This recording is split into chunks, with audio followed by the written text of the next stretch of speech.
Welcome to the Sent from Disneyland podcast. Here age relives fond memories of the past. If it's your first time joining us, welcome. On this episode, we'll take a journey into the past and explore Disneyland and Disneyland history with mementos, snapshots, and postcards sent from Disneyland from 1955 to the present. Today I'm starting off by thanking my patrons from patreon.com. You can join and receive mail from my desk or from my Disneyland trips. Special thanks to Random Olive, the first patron to this podcast, and to the e-ticket patrons Tania, Eric Daniels, Joe Gamble, Scott Booker, Monica Seitz Vega, Russ Romano, Michael and Christina Cross, Scott Cagle, and Sheila Harry. C-ticket patrons Serious Inquiries Only, Debbie Weinstein, Jennifer Schneep, Grace Coate, Brian Crawford, Ben and Noel Bruning, Patty Wolin, Angela Reynolds, Greg Gorley, and Aaron Moran. B-ticket patrons Jeff and Paige Orton, and Joshua, and Exorable Tosh Bell. And the A-ticket patrons Elise Sharp, Zealot Infinity, Alexis Robles, Maggie and Henry Byers, Angel DeBlois, and the All Aboard podcast. You can also sign up for my new newsletter for a chance to get some postcards delivered by the USPS to your mailbox. I am your host, your post-host Clocky, and today we have 2 postcards sent from Disneyland.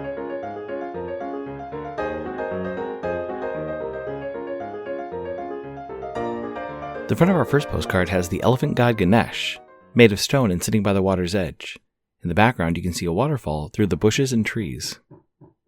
On the back it reads, Elephant Pool. The elephant god Ganesh guards the entrance to the enchanted bathing pool where many playful Indian elephants all have their trunks full of surprises for guests on Disneyland's Jungle Cruise. It's postmarked November 12, 1964, with an Anaheim cancel and a 4-cent Lincoln postage stamp, Scott number 1036. I assume they visited the park on Wednesday, November 11, 1964, when park hours were from 10 a.m. to 7 p.m. The weather was a high of 64 and a low of 44, with a trace amount of precipitation. Park attendance that day was 11,507. It's addressed to Miss Regina Pick of Berkeley, California. It reads, November 11th. Dear Regina, sorry this picture of me didn't turn out better. We are enjoying this fabulous place. Be good. Love, Mrs. C. 11/13/64. Last night, I attended a tiki-themed event at Stage 9 in Old Sacramento. During a talk by David Dr. Skipper Marley, an image of Walt Disney, Harper Goff, and a third man was shown. Dr. Skipper mentioned it took a while for him to discover the identity of the man. I knew I'd seen the image before and found it in my Imagineering book in the section about Harper Goff.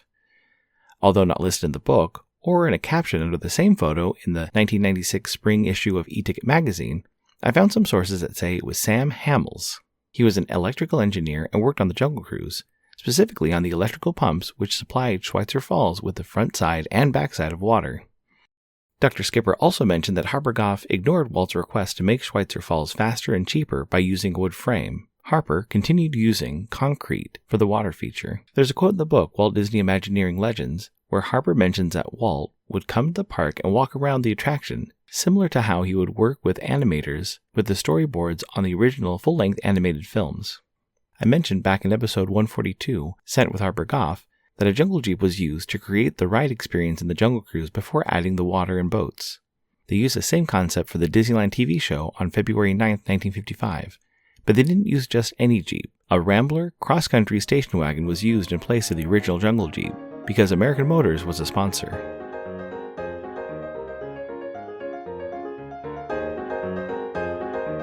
Great news! Enfield Post is back up on Etsy. Grabbing some vintage stamps is a great way to plus your mail, whether you're trying to match the color of your postcard or envelope, or adding a themed stamp to the back of your mail. Be sure to check out Enfield Post. You can head over to enfieldpost.com and explore all the different vintage stamps you can use on your next card or letter. That's ENFIELDPOST on Instagram and enfieldpost.com for your wedding and vintage postage needs. Enfield Post is the official postage stamp sponsor of the Sent from Disneyland podcast.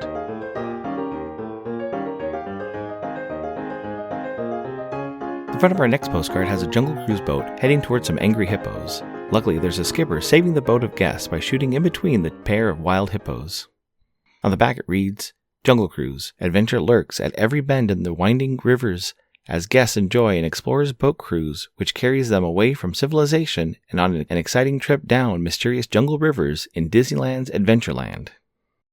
It's postmarked September 6, 1980, with a San Bernardino cancel and a 15-cent Land of the Free, Home of the Brave U.S. flag postage stamp, Scott number 1597.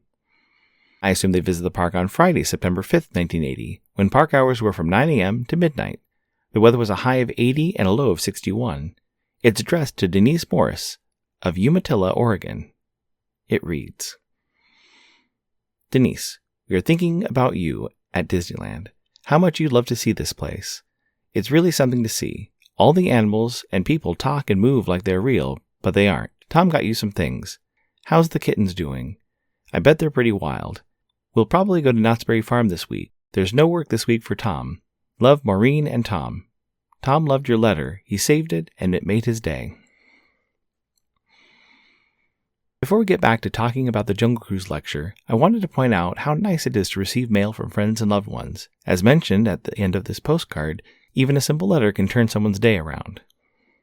One of the things I learned during the presentation was when the last orange tree was removed from the Jungle Cruise. Dr. Skipper took some time to describe why the Jungle Cruise and Adventureland appeared to the right of Main Street, USA in original art and concept drawings.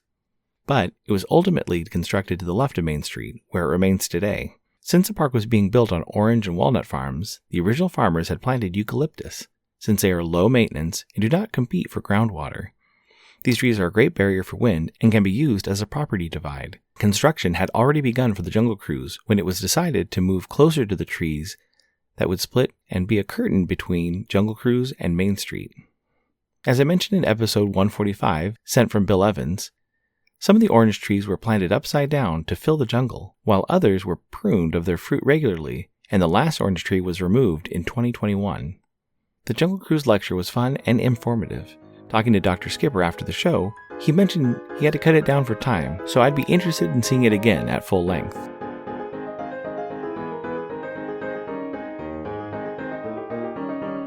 This incoming postcard is sponsored by the Art Throwdown. Art Throwdown, or ATD, is an online craft hour on Instagram, starting at 9 p.m. Eastern, 6 Pacific. Be sure to check out Monday's ATD, which is usually hosted by paper artist Russ Romano. I've seen many amazing art projects, learned about awesome postmarks, postage stamp history, and a lot more on different episodes. It's great to stop in for an hour to watch someone craft or design something unique. Each host brings something a little different to each show. I'll list some of the regular hosts, or you can follow Russ Romano 2021 on Instagram.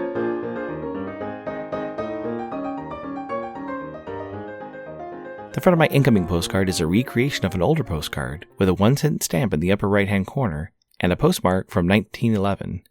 Around a center image of a ship, there are 4 images of Portsmouth, South Sea. Its postmark is obscured, but dated June 7, 2024, and sent with a £2.50 King Charles International Rate postage stamp, Royal Mail Catalog Code DB250. It reads, 6/7/2024. Hello from the UK. Thank you for checking on the house for us. Saw this card and thought of you. Love, Mom and Brandon. Thank you so much for the postcard. Good thing I picked this up in the mail, as this is a good reminder that I need to pick you up from the airport later tonight. Also, I'm surprised with all the post-crossing that I've done that this is my first King Charles postage stamp. I'm sure there'll be many more as time goes by.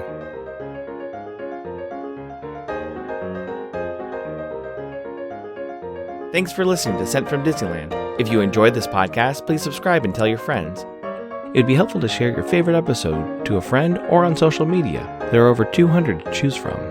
It would also help to leave a 5-star rating and comment on whatever podcast platform you use. If you'd like to support the show financially, please check out our Patreon page at patreon.com/SentFromDisneyland. You can find me on Instagram and Facebook at Sent From Disneyland, or on Twitter at Sent From Disney. For questions and comments, send me a postcard addressed to Sent From Disneyland, P.O. Box 44, Hood, California, 95639. This podcast is not affiliated with Disney, the United States Postal Service, or any post office or Disney properties. Opinions expressed on this podcast belong to its host and guests of the Sent From Disneyland podcast.